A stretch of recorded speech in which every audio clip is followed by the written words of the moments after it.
I know y'all miss me. Welcome to today's episode of the Jayden Bryce Show, the show where we talk about the hottest topics in the world of sports. I'm back after a almost 3-week hiatus. I've been gone for a while. I needed a little break away from the media stuff. It's been a long season with football, but we're back covering some more football today. We're going to talk about the NFL Combine, some storylines leading out of that. There's also a lot more stuff coming out, and there will be in the next coming days. But we're just going to cover what's happened so far. So we're going to discuss some Cowboys news. We have George Pickens getting the non-exclusive franchise tag. We're going to talk about that. The Brandon Aubrey drama, Sonny Styles. And then we're going to talk about NBA All-Star Weekend. Yes, I know NBA All-Star Weekend is almost probably by today, 2 weeks ago. I get it. I wrote stuff up about it. I want to talk about some NBA. I want to get, broaden the spectrum just a little bit, but we'll do that at the end of the show. So we'll get to the most important and relevant stuff at the beginning. But before we start, guys, make sure you like, subscribe, share the podcast to a friend or a family member. Check out my podcast on Spotify and Apple Podcasts. And without further ado, let's go ahead and jump into our very first storyline coming out of the NFL Combine. So we knew the franchise tag. What's the word we could say? The date to start establishing the franchise tag started roughly last Tuesday, if I do remember correctly. And there's been news that, well, not even news, pretty much reports that the Dallas Cowboys were going to put the franchise tag on George Pickens, but they really officially didn't do it. But they did do it as of today, Friday, February 27th. They have officially put the non-exclusive franchise tag on George Pickens. The news coming out of Dallas right now, today, from the Combine, from Stephen Jones and everyone covering the Cowboys. There was a phone call on yesterday between Jerry Jones saying to George Pickens that he was going to give him the non-exclusive franchise tag, and the reports by Stephen Jones per a podcast today with Rich Eisen was that he is in good spirits. He was ecstatic about it. And the Cowboys have until July 5th to come to a long-term offer, or Pickens is going to play on that non-exclusive franchise tag. And the non-exclusive franchise tag, after they just talked about the salary cap being increased, is roughly going to be $27 million and some change. But I looked into the non-exclusive franchise tag. So hypothetically, the way this works, this is how I interpret it. Okay, it's not verbatim. There's a lot of people debunking this rumor, but a lot of people have said this. So the way the non-exclusive franchise tag works, it's more beneficial to the player. Okay, and to go ahead and say it, I like that Dallas did this move for George Pickens. So it allows George Pickens to pretty much test the market. Him and his agent can seek offers from elsewhere, but the Dallas Cowboys will have the chance to match that offer that is presented to him. And from my knowledge, this is the questionable part, the Cowboys have the opportunity to get multiple first-round picks if Pickens is signed by someone else. But there's a lot of people debunking this idea. There's a lot of people saying that nobody's going to agree to that sort of compensation with Dallas if they do sign George Pickens. It will probably roughly be like a second or third rounder type deal. But either way, I think it's the non-exclusive franchise tag was the best option for Pickens. I think it's a good option for both parties. For Pickens, it gives him the opportunity to seek another team, have the opportunity of being the highest paid wide receiver. We know right now, from my top of my knowledge, it seems like Jamar Chase is the highest paid wide receiver right now with $40 million. And Jackson Smith-Njigba, he's been in the media over the last couple of weeks after winning the Super Bowl. He's already going to want to be the highest paid wide receiver. So George Pickens is going to be, he's probably wanting north of that, probably $40 million. I think, and I've said this multiple times, I said it roughly a couple weeks ago, I think George Pickens should sign around the 28, 29, 30 million mark.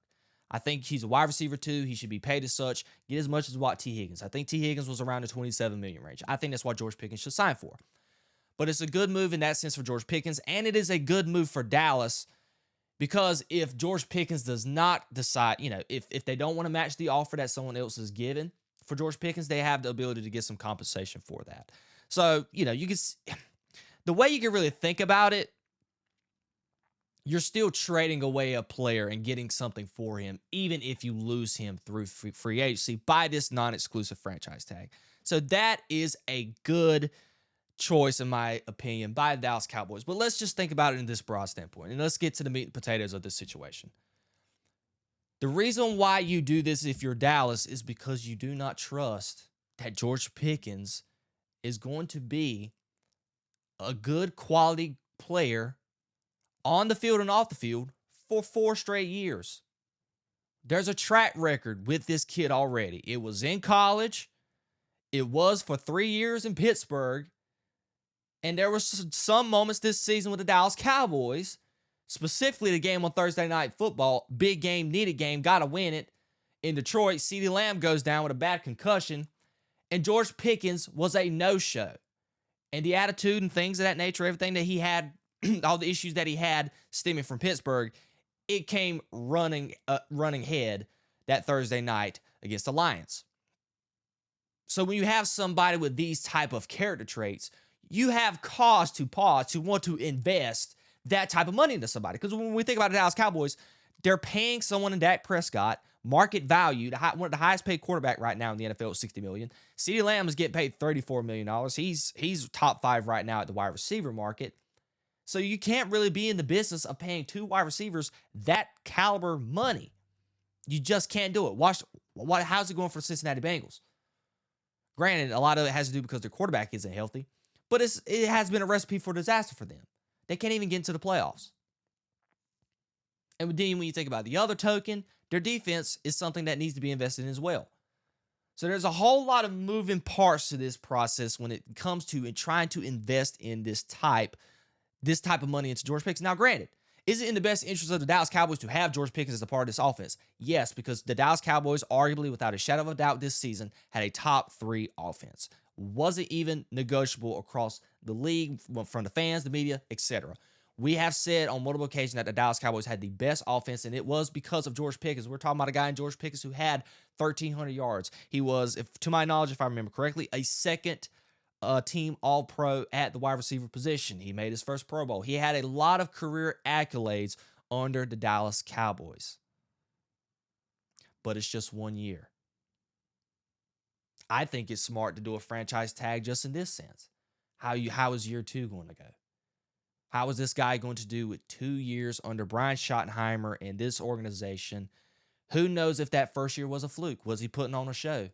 Is he putting on a show just to get his money? Who knows? That is the type of thing that you have to think about when you're investing in and trying to put this type of money into a player like George Pickens. Now, granted, if he was a Jackson Smith and Jigba type player, personality-wise, CeeDee Lamb, Justin Jefferson, and Jamar Chase, I would think right now Dallas would have probably already signed him to a long-term deal. With all the question marks going on regarding his personality and the things that he has done already. And there was even reports, that when they were in Vegas, him and CD didn't show up on time to meetings. He was late on multiple occasions across the season, if I remember correctly, going to team meetings. So there was a lot of stuff behind the scenes that we don't know about with this player. And in the same token, Dallas has to think about it in this sense. Do you really want to invest that type of money into this type of player?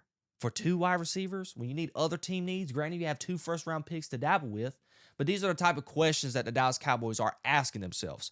So it gives them more time to think about it, and I've seen arguments across media already, and here's the argument. People's been saying this.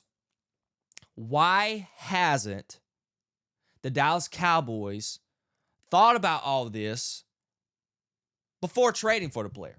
The argument has been you should have had a plan in place. When you traded for him, you should have known already if you were going to sign him to a long-term extension or eventually trade him. My argument to that has been you just didn't know at that time. You can't come up with that assumption before. We didn't know if George Pickens was going to revert back to the type of player he was in Pittsburgh or be the 1,300-yard player that he was this year and be a second team All-Pro and Pro Bowler. You just did not know. And the argument to that could be, well, if you knew that he was going to be a great player and he showed the results, you should have already decided, yes, go ahead and sign him. But if he did revert back to the player, that type of player that was, let him walk. There's the argument to that too. So there's both sides of the argument. But I do believe the non-exclusive franchise tag was a smart move by the Dallas Cowboys. Gives them the opportunity to weigh out the process with the agent. We know the agent for George Pickens is David Mulugeta. Okay, this is the guy that had the drama with Micah Parsons. So who knows how this process is going to go for the next couple months. We'll have to wait and see, but the Cowboys do have until July 5th to get a deal done with George Pickens. And would I love for George Pickens to be part of Dallas? Yes, but I want it under $30 million. If it is not under $30 million, I'm not going to be a fan of having George Pickens back on the Cowboys. That is just my couple cents on that. Another Cowboy who has been all over the media regarding his contract as well was Brandon Aubrey. There was a story that leaked roughly Tuesday, if I remember correctly, and even Todd France, his agent, said this. Combine is just full of just stories that can be misinterpreted, false rumors, all this type of stuff. So what happened? There was a report that came out that this from the Dallas Morning News, I think roughly reported by Calvin Watkins, beat writer for the Dallas Cowboys, stating that Dallas offered Aubrey a contract of up to $7.5 million, making him the highest paid kicker in the league. But the reports were that Aubrey's looking up to north of $10 million. Granted, the highest paid kicker right now is the Buck kicker at $6.4 million for the Kansas City Chiefs. Now, I'm going to talk about Nick Wright's proposition here, and I think it's a pretty good idea. We know that the kicking game has ailed the Dallas Cowboys over the last couple of years. There is no arguing with that. We can date back to the time when we had Greg Zuerlein as the kicker or Brett Maher as the kicker. There were moments, specifically Brett Maher, the year where we played, I think it was 2022, the year that we played at San Francisco, where we missed those field goals, and that could have been the difference between us winning and losing the ball game. There's been multiple occasions ever since Dan "The Man" Bailey has not been the kicker for the Dallas Cowboys. There's been many instances where the kicking game has let us down until a couple of years ago where we landed across this unicorn in Brandon Aubrey, who has turned himself into the best kicker in the NFL. He's been a first-team All-Pro the last 2 years. He's been in the Pro Bowl. Like, he's been the standard, the gold standard in the NFL. He's kicking 60-yarders like it's nothing. He was an MLS player. The guy's great. And we know how valuable kickers can be. You know, Jason Myers, Seahawks, just won a Super Bowl. He was very valuable for them. He did not miss one kick the whole playoff run, nor an extra point. We know in that one playoff run for Dallas, dating back again to Brett Maher, he missed an extra point. It was pretty bad. So there's the thing. So we know how valuable, not Brett Maher, but Brandon Aubrey is to the Dallas Cowboys. And we know how hard it is to find good kickers in the NFL. There's multiple teams who struggle finding consistent kickers. Younghoe Koo for the Falcons. They had to part ways with him. And he was a Pro Bowl at one point. So we know how hard it is to find kickers. But I wanted to talk about Nick Wright's proposition. I know that Brandon Aubrey is wanting to be paid top of the market, which I'll get to the reaction with that. But Nick Wright had a proposition, and I want to talk about it. Nick Wright and I was a fan of it. It's kind of scary because you don't know how well he's going to be for this long of a time period. But the Chiefs did with Patrick Mahomes. Nick Wright was proposing a 10-year, $7.5 million a year type deal for Brandon Aubrey. So a 10-year long deal. Because Nick Wright argued that's how valuable this player is. And I 100% agree. That's how valuable I feel that Brandon Aubrey is. I think the idea of signing him to that type of contract might benefit the Dallas Cowboys. That it will allow them to sign the kicker, not have to worry about that issue for years to come. That's established. Fine. Even though Brandon Aubrey had his yips towards the end of the season this past season, he did.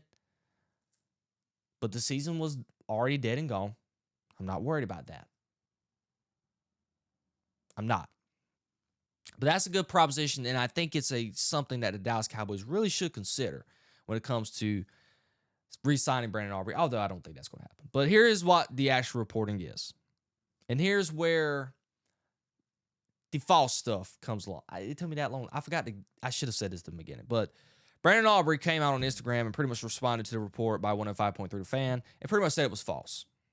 But not false in the way that you think. So I did some research, and pretty much everybody's confirming that it is false that Dallas offered Brandon Aubrey $7.5 million a year. That is false. The reports now have been, and people around Dallas Cowboys media has said that the reports that is reported and confirmed that it was close to 7. Not quite 7. I think it was probably 6.7, $6.8 million. But the idea of Brandon Aubrey still wanting $10 million, that is true. That's still not false. That is actually true. So it is false that Dallas offered $7.5 million, but it is still true that he is looking for $10 million. Now, if I'm Brandon Aubrey, respectfully, come on, dude. $10 million? $10 million.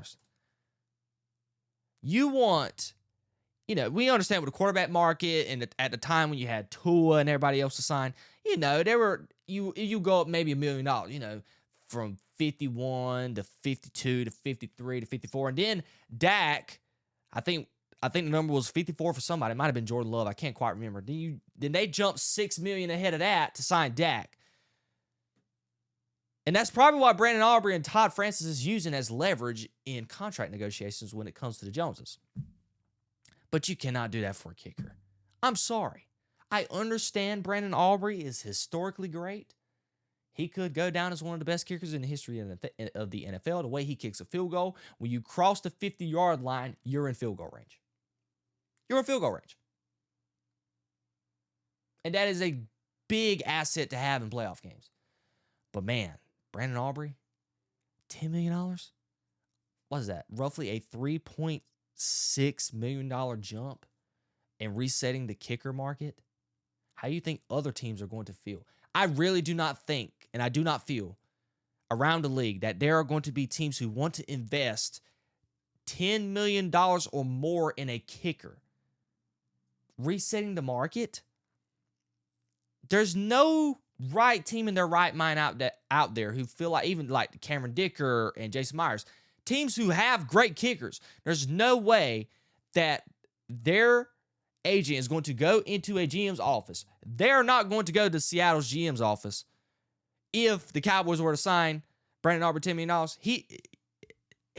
The Seahawks GM is not about to entertain that. He's like, dude, you can walk. Okay, we are not paying you over $10 million to kick a football. Like, it's not happening. I like the idea of Brandon Aubrey wanting to reset the market, but why we got to? It don't have to be $10 million. It could be $8 million. Like, it doesn't have to be this drastic jump from $6.4 million, what Booker's getting paid, and Booker's not even been nowhere near as good as he has been over the last couple years, to $10 million. I just think that is unrealistic. I think they're going to meet in the middle. The Joneses, as already said on the podcast today as well, at the Combine, they're wanting to get a deal done, so hopefully they can get that deal done in the foreseeable future. So there is the drama regarding that and Brandon Aubrey. I want Brandon Aubrey back, just not at $10 million. So Sonny Styles, and I wanted to talk about this because of a performance that he put on yesterday at the Combine. So yesterday, first day of the Combine, you had linebackers and defensive linemen. And Sonny Styles went out there and put up one of the most historic performances in the history of the NFL Combine. Now, we've had the Colin Cowherds and everybody else say the Combine is a joke. And yes, I can agree. The Combine irks my nerves just a little bit. You want to see these kids put their talent on display. Now, granted, I'm a big advocate of saying watch the film. We know the John Rosses and everyone else who ends up running 4.2s and these fast 40s, and they don't do jack squat in the league. So, yes, I am part of that crew with the Colin Cowherds who do believe that you really should not invest that much into the NFL Combine. I'm an advocate for that. But if you're someone like Sonny Styles, to where your tape talks and that performance you put on the Combine talks, oh, yeah, there's some legitimacy to what happened. Ladies and gentlemen, let me put into perspective what Sonny Styles did yesterday. I don't have the stats per se. I think his vertical jump or whatever was 43, so whatever it was. I just remember that number specifically from the top of my head. But here was his comparables, his numbers compared to these type of players. He had the same height as Megatron. He had the same weight as Derek the King Henry. He ran a 40-yard dash faster than Bijan Robinson, and he jumped higher than Julio Jones. Mind you, every single one of these players that I have named will more than likely be in the Hall of Fame one day. Bijan Robinson, phenomenal player. He has a Hall of Fame type trajectory. Julio Jones, he's going to be a Hall of Famer. King Henry, going to be a Hall of Famer. Megatron, already in the Hall of Fame. Those are the type of numbers that he put up yesterday as a linebacker, off-ball linebacker. And the reason I wanted to talk about this is, the Dallas Cowboys fans and media were pretty much panicking because we know Sonny Styles has been mocked to the Dallas Cowboys ever since the mock drafts start, whether it be Daniel Jeremiah or, Lord have mercy, the guy for Mel Kiper. Lord, I forgot his name there, but Mel Kiper. Sonny Styles has been a name that has been flirted around with the Dallas Cowboys over the last couple months when it pertains to the opening mock drafts leading up to the NFL draft. And there's also been other names, but we're not getting into that. But everybody in Cowboys media was pretty much panicking yesterday after Sonny Styles put up the type of performance that he did. Because the ongoing theme on top of the performance that Sonny Styles put up, everyone has really, really just been astonished and really blew away by the character, the intelligence, and also the physical athletic ability of this kid.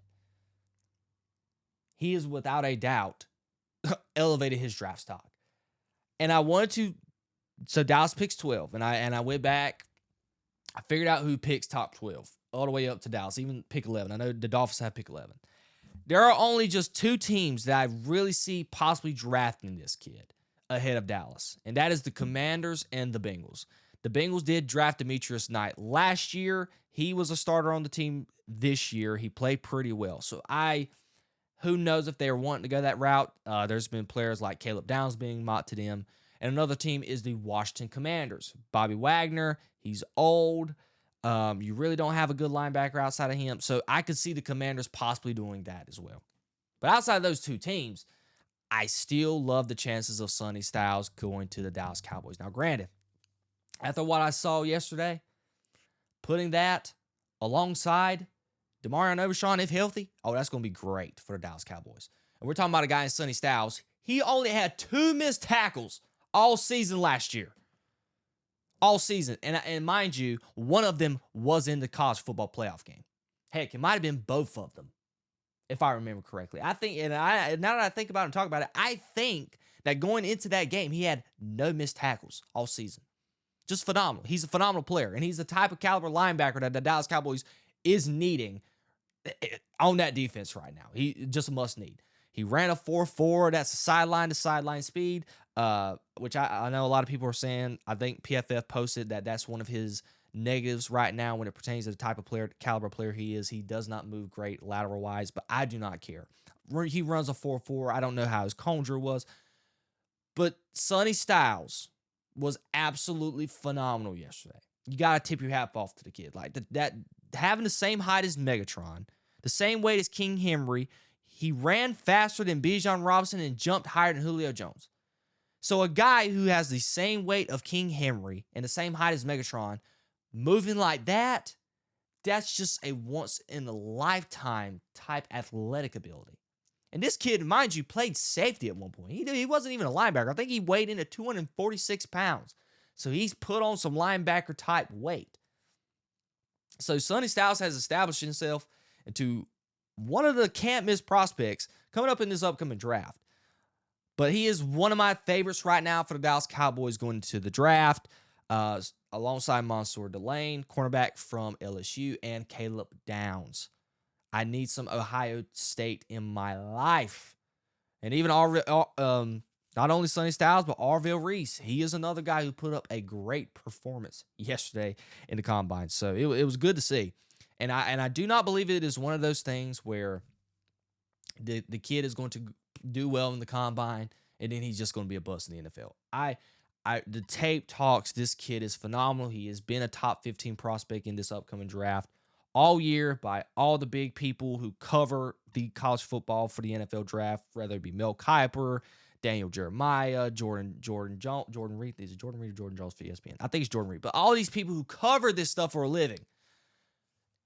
And even Phil Yates. Can't forget about the great Phil Yates. Like all these guys have said, Sonny Styles is a top 15 prospect. So what he did yesterday only just helped himself and helped the case for the Dallas Cowboys intriguing themselves. Like if he's there at 12 and you have to pick between him and a cornerback, man, you really got to jump on Sonny Styles, because the odds of Sonny Styles dropping to 20 is not likely in comparison to someone like Mansour Delane or things of that nature. So I think that is the move they should make if he's available. Well, after what he did yesterday, that's the move that he has to make. So that is all the combine news we're going to discuss. There's stuff with AJ Brown, Max Crosby. There's a whole lot of stuff going on, but we'll save that for another day.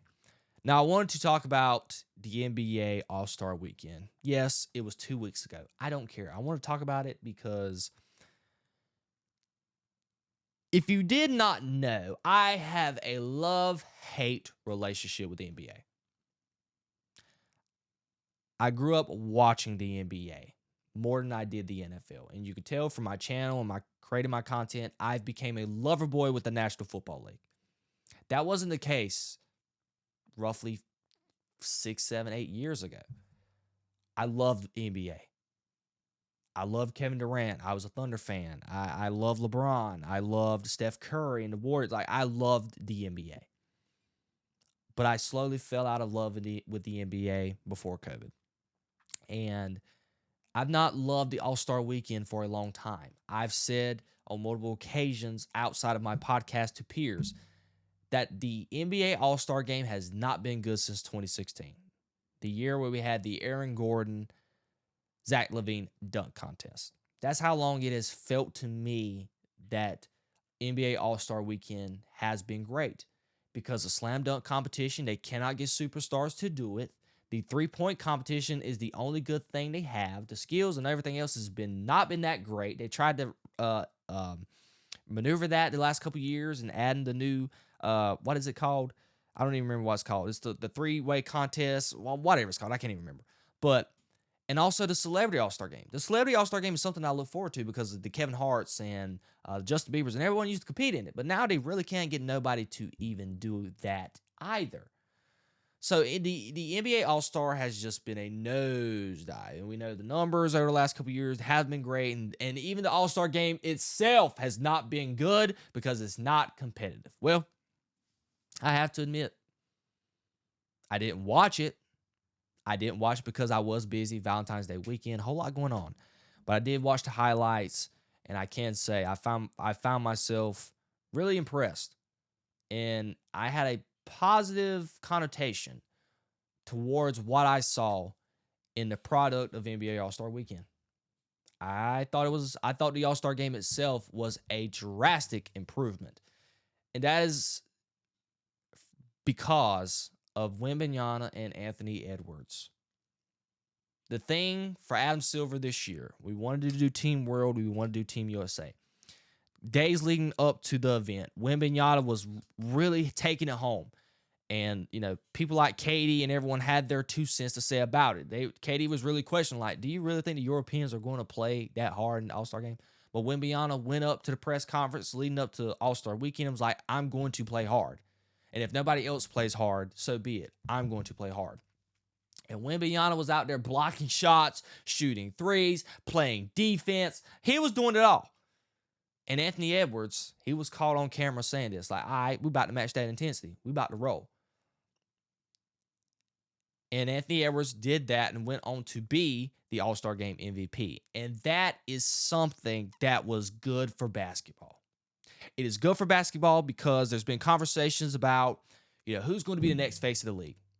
We know LeBron, if it's not this year, it's more than likely going to be next year. LeBron does not have more than 2 years left of playing basketball. It is just inevitable. He just doesn't have it. We've seen it this year. Like, there's no way LeBron is playing basketball more than 2 years. So who's going to be the next face of the league? A lot of people have pointed to the European players because they have been the ones who's won the National Basketball Association MVP for the last, 6 years. I don't even remember the last American who's won the MVP. I think it might have been Steph Curry, if I remember correctly. But the Shea Gilgeous-Alexanders, the Jokic's, and the Giannis's, they have been the ones who have previously won the award, and they are the favorites to win the award again this year. There's more than likely not going to be an American to win the award again this year. So players like Wemby and the type of mentality that he brought to the All-Star game, that's a positive for the league.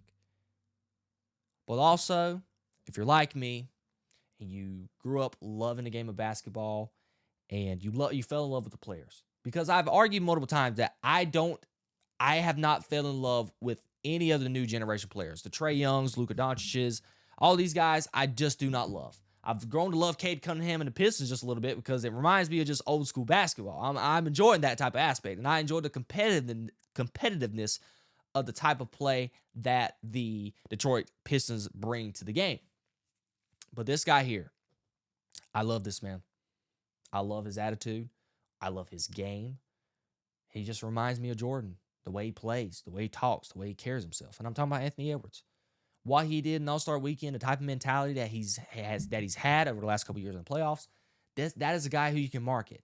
That is a guy who you want representing the NBA, because I think he's a good influence for the league. He doesn't argue with officials. He goes out there and plays ball. He loves basketball, and he wants to compete. And he done that in the NBA All-Star Game, and he can be the one to set the precedent. I would imagine there might be a day where Anthony Edwards might do the dunk contest. And if he does that, you daggone right, Anthony Edwards should be the face of the NBA.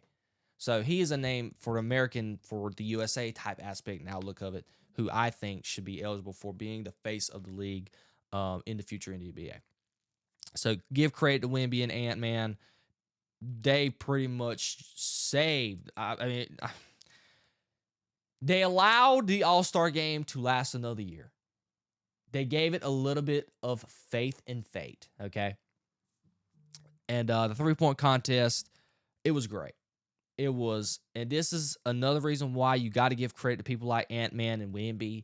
You got to give credit to the superstars. Damian Lillard, not even fully recovered from his torn Achilles, goes out there and puts up a phenomenal performance in the three-point contest and wins. He's not even fully recovered from his Achilles injury. He's not even going to play the rest of the year. That right there is stuff that you want to see from people in these superstars in the NBA. It was a great testament to that. Devin Booker put up a phenomenal performance as well. I thought he was going to win it there at 1 second after watching the highlights, but he crumbled there in the last round. So I got to give a huge shout out to Damian Lillard. I thought what he did was fantastic. Now, the dunk contest, it will continue to be a joke. It will continue to be a joke until you get superstars to do it. The problem, and the reason why I give credit to Dame, Wemby, and everyone else, you got to have your superstars competing in the contest. We watch, it's not like, and I heard Colin Cowherd say this, and I've said this myself on multiple occasions. This is not the NFL, okay? Us fans, when it comes to the National Football League, we love the team because there's 53 players on our roster, okay? There's a lot of bodies we have to look at. So it's hard for us to fall in love with just one player because it's a team game. So if you're Cowboys, Pittsburgh, you love them because you love the team. You love the organization. You love the franchise, okay? That's not the same case for the NBA. Some people might be diehard Lakers fans or Boston Celtics fans, but outside of those two franchises, I mean, you're a Warriors fan because you love Steph Curry. How many Warriors fans do you think there's going to be on this earth once Steph Curry is retired? Not many. Not a lot. Myself included. What about the Dallas Mavericks? Luka Doncic weren't there. What happens if they didn't have Cooper Flag? Who would they cheer for? What would the fans show up for? The NBA is a player league. That is how they make their money, is from their players. That's why I tell people LeBron, Curry, Westbrook, like all those guys, they were just phenomenal to watch, and I wanted to sit and watch them day in and day out. It has not been that way for the NBA. And it hasn't been like that for All-Star Weekend. And the dunk contest, and granted, the argument can make, like Jaden, Aaron Gordon, Zach LaVine, these wasn't all-stars in the dunk contest, but darn it, they put up a great performance. And I'm not slighting these guys. Kashad Johnson, he won it. Congratulations to him. I don't even know. I know nothing about the guy. Know nothing about him. Carter Bryant, don't know him. I think that's Jace Richardson. Don't know him either. The only player I knew was Jackson Hayes. And he's not even known to be a dunker. I didn't even know he could even dunk the way he did. And granted, he might have put up one of the worst performances in the dunk contest. There was a lot of memes going on with Jackson Hayes saying he should be the reason why the NBA should probably get rid of the dunk contest. So he wasn't helping his case. But I've said it. We need the superstars to do the dunk contest. And the people that's been accusing LeBron of this, we've seen Jordan, Jordan did the dunk contest. Dr. J, Kobe, Dwight Howard, like all these superstars done the dunk contest. But LeBron James has been, and I'm not going to go on that tangent. That's a different argument for a different day. That's Stephen A's argument. I'm not going to piggyback off that. But I do believe superstars need to do dunk contests, like the Anthony Edwards, Cade Cunningham. Like, we want to see these guys dunk. We understand the dunk contest. It's became vanilla. They've been doing the dunk contest for 40, 50 years. The likelihood of there being new, innovative dunks is highly unlikely. Okay, there's people copying the famous Jordan free throw dunk all the time in the dunk contest nowadays. It's just the idea of having the superstars compete. That is something that NBA All-Star Weekend is going to miss. But I got to give credit where credit is due. NBA All-Star Weekend was a win for the NBA. It was a win for Adam Silver. Got to give him credit where credit is due. Team USA versus Team World worked. I enjoyed it, and if we can continue for players like Wembanyama and Anthony Edwards to set the tone, and heck, even the young cats, Kawhi Leonard, got to give credit to Kawhi. Kawhi Leonard even played hard. So we can have the young guys, the young team like they did, bring it out of the older guys in Team USA, like LeBron and KD, to want to compete in that game. And we know Wembanyama was already going to compete for the pride for USA and, for just being Team USA. We need more of that in the NBA. So credit to where credit is due for Adam Silver. But for some reason, while I got to give the NBA their praise, I got to shed some negative light on them, because for some reason, and I know I may sound like an NBA hater, I want the NBA to succeed. I really do. But I have said on multiple occasions that I am a firm believer that when it pertains to NFL, MLB, and the NBA, your three biggest sports, official professional sports leagues in the world, my watchability and entertainment level is obviously NFL's number one. After that, I've said on multiple occasions, I would rather watch MLB playoffs rather than any type of NBA anything, including the playoffs in the NBA. I found myself last year with the Pacers and the Thunder tuned out of the NBA Finals. Did not enjoy it. Just didn't enjoy it. So the NBA continues to find themselves in a negative light when it pertains to betting, the TV deals where they're charging you to have all these streaming services to watch NBA games, the rating stuff, their ratings being low, load management, players not playing, and now the big issue. And yes, I'm talking about tanking. For some reason, for the life of me, I'll never understand it. The NBA just continues to find themselves in a pickle. This year, it is tanking. You thought the NBA lottery would have combated tanking with fines and draft picks. I don't know. I'm not going to get into the specifics when it pertains to tanking and, what the league should do to combat it. Look, that's just out of my expertise. I just have one issue when it refers to tanking. And I'm comparing it with this because of the National Football League. My issue is the players playing. Because I believe that the players for the NBA market their sport. People go into the turnstiles for Golden State. They want to watch Steph Curry. They're going to Lakers games. They want to watch Luka and LeBron. They're going to Celtics games. They want to watch Jason Tatum and Jaylen Brown. And I'm going to say it because they're in my hometown. The Hornets. We're going to go watch LaMelo Ball. So these players have to be playing. So the idea of these, like the Bulls and the Jazz and all these teams who are not going to win this year, of tanking and sitting their players, I'm totally against it. Granted, now in the NFL, we make jokes and say that you need to tank and lose games on purpose. Yes, I even made the joke. I wanted the Cowboys to lose so they can get a higher draft pick. I did. But at the same time, I didn't want players to sit out. I didn't think they should sit Dak Prescott. Now, granted, I didn't like the last two games of the season, just because I believe the risk of injury in the NFL is way superior than NBA. The likelihood of Dak Prescott going out there and tearing an ACL in a comparison to somebody like LeBron that night is highly superior in the NFL than the NBA. So that is my problem. I think the players need to be playing. Now, how are you going to combat taking? It's bad enough it's not helping when you got the lottery pick because, the NBA is not like the NFL.